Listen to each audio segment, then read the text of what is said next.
የዘንድሮውን ጾም አከሰሩን በቃ መላም የለው ዋጋ የለው ምስኪ ስሙት አውጣለው ቦርጩን ብቻ ለሚያስወጣው አቡ ሽንት መሽኛውን እኮ ነው ያሰራው በቃ በታሪክ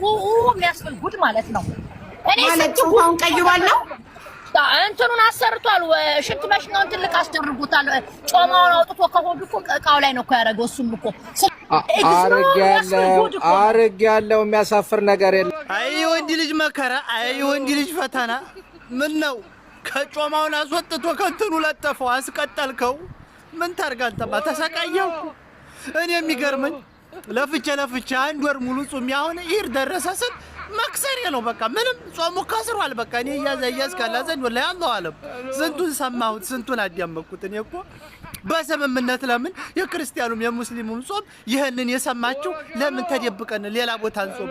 እኔ ለራሴው በቃ አንድ ወር ሙሉ ግራውንድ ተደብቄ ቀዷ ካልወጣው ማለም ይለው ብቻ ሰው ከሌለበት አረ ወዴት ይከር ዘንድሮ ወዴት ለሚከሪው ግን አይ ወንድ ልጅ ፈተናው አስቀጣልኩት አለ ምን ይደረግ